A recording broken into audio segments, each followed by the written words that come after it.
Welcome to Mile High Reefers. I'm Scott Anderson, and it's time for another reef tank update on this 210-gallon reef. It's been about a month since the last tank update on this 210-gallon reef, and if you're looking behind me, you might notice some of the corals seem a little off. Well, that might be because I made some mistakes. I did some really stupid stuff, really minor things that were just stupid because I wasn't paying attention to what I was doing. So, in the interest of keeping it real, let's talk about the mistakes I made, some of the coral I killed, and then we'll talk about how the rest of the tank's doing.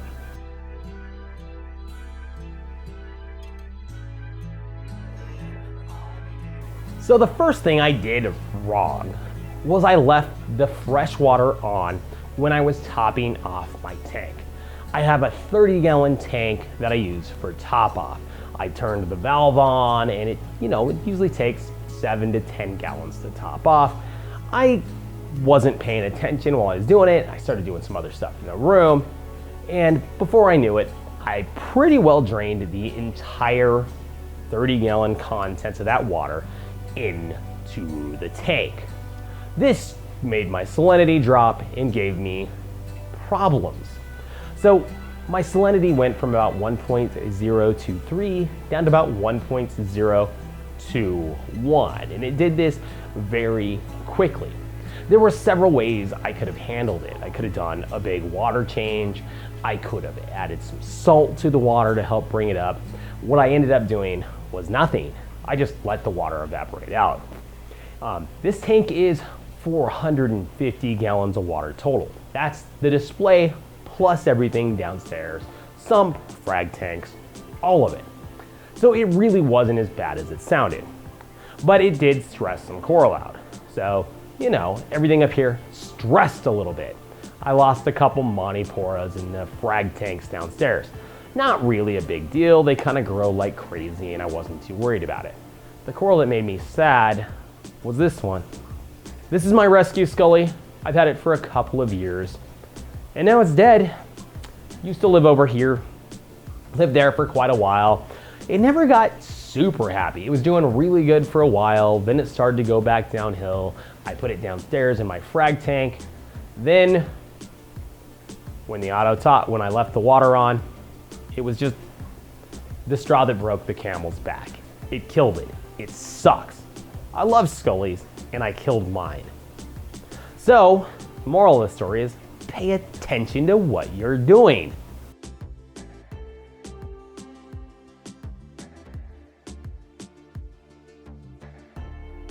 The next thing that happened is I left this valve off. So right now it's on. If I turn it the other way, it's off. Now this is the water that feeds upstairs to the main display. I left that off for about 24 hours. So the main display wasn't getting any water from downstairs. It may seem counterintuitive that everything was okay, considering my tank had no filtration, no water coming from the basement. I had coral out of the water. What gives? Well, the tanks are set up so that they're fairly independent. It's kind of a backup I've built in. So I've got a heater up here, we've got lots of wave makers, we've got a couple 100 pounds of live rock for biological filtration. This tank could really survive a long time without the filtration. That filtration equipment downstairs, it's helped me my calcium and alkalinity from the calcium reactor. It's pulling nutrients with the protein skimmer.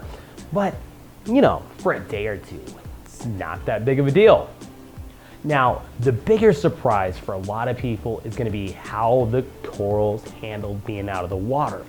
First, let's talk about the zoas that were exposed to air. Zoas actually do really well when just kept damp. This is one of the biggest surprises to me when I worked wholesale. They would ship us coral from Vietnam. So zoanthic colonies, big ones, that were just damp. They'd either be wrapped in plastic or newspaper, but they were just damp corals in a bag. And they shipped really well, and they did really well. And I think my little experiment, for lack of better words, shows that pretty well.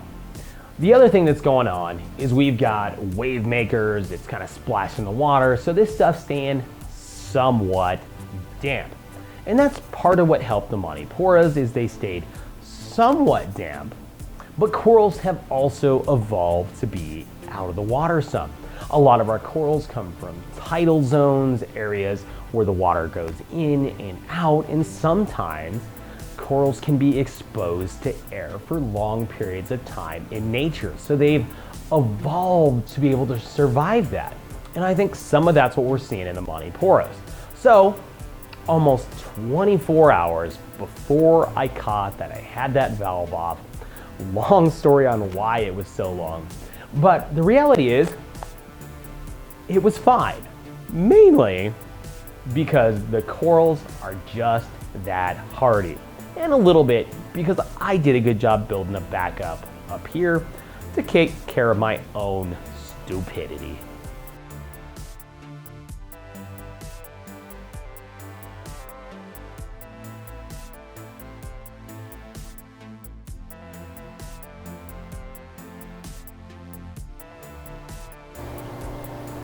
My Acanthophilia that I moved downstairs to the frag tank is doing much better. This guy was really scaring me. This is a very expensive coral. I had it on the bottom of the display and it just wasn't happy up there. But here it's fluffy. It's still a little bleachy on the top, a little hard to see. Where it's sitting, I'm having a hard time shooting it, so it's all handheld. But as you can see, it looks way better than it did. Its color's much better. It's much more open. It's looking much, much better. It's in relatively low light, relatively low flow, but it's doing relatively well.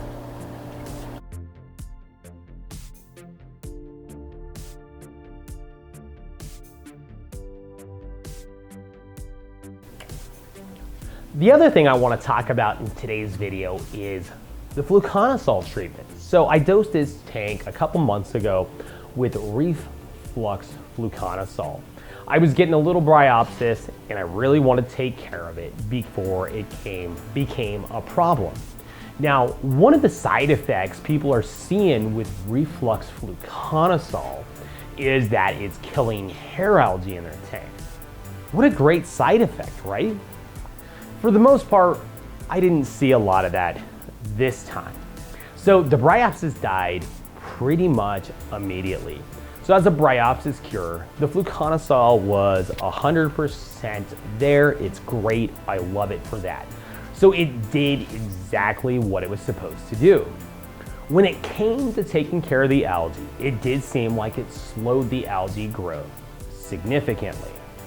So that was a pretty big win.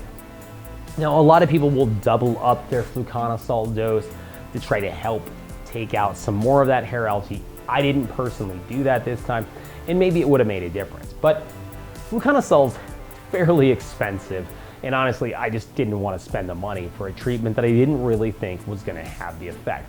Honestly, for the price of another dose of fluconazole, I could buy a tang, and I think for the frag tanks downstairs, probably a pair of tangs in each tank is going to be the right answer for me. Now, when I finished up with a fluconazole treatment, I ended up having an outbreak of cyanobacteria. Not a big one, just a little one downstairs in the frag tank. So I went ahead and dosed for the cyano treatment. I dosed ChemiClean. I love ChemiClean, it always works. The downside with ChemiClean is it means you gotta basically turn your skimmer off and take the carbon off, and it's another thing that kind of stresses out the tank, right? Because we're no longer filtering water, we're not kind of doing the stuff that we normally like to do. This tank seems to get outbreaks of cyano every 3 months or so. And it's super annoying, and I basically just dose ChemiClean to get rid of it. I feel like it's related to the biopellets, but I don't really have a way to prove that or really even test for it or come up with a great theory behind it.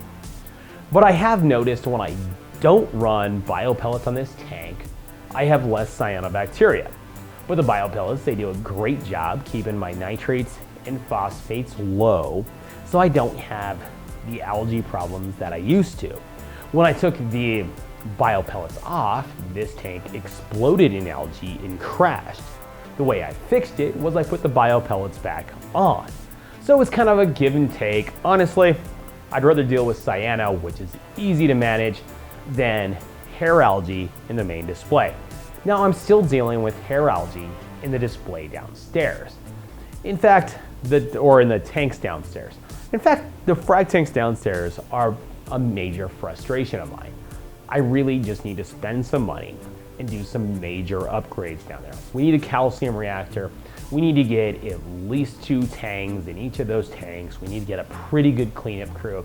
And that's all just money I don't have right now, because some idiot who runs this channel spent all his money on a camera.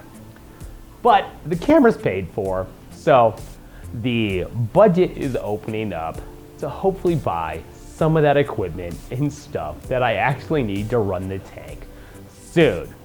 So we'll be seeing some of that coming up, and that's really the focus going forward. Upstairs, this tank, it's pretty much just a garden these days. I'm letting stuff grow, I'm just managing it the best I can. The real places that I can make gains on this system are downstairs. So I'd like to add some tanks.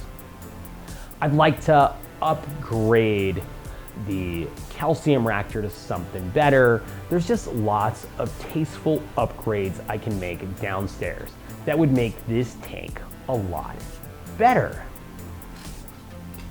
I think if there's a takeaway from all of this, it's really how hardy our fish and coral really are. I lost a 6 scully and some maniporas that were growing over each other.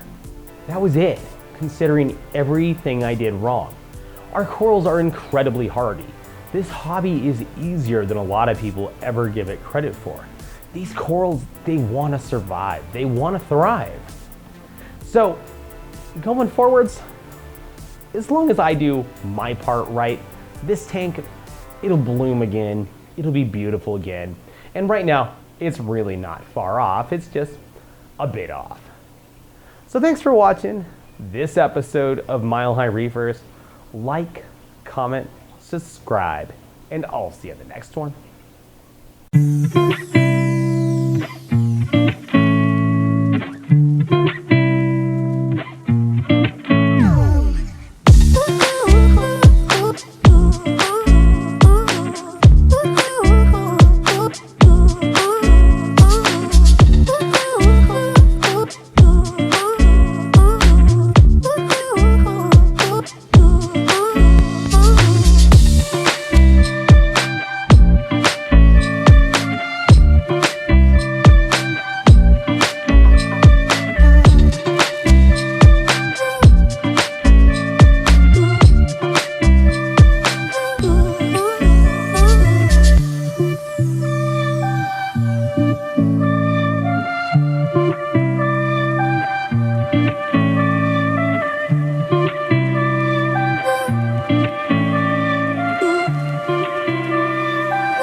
you.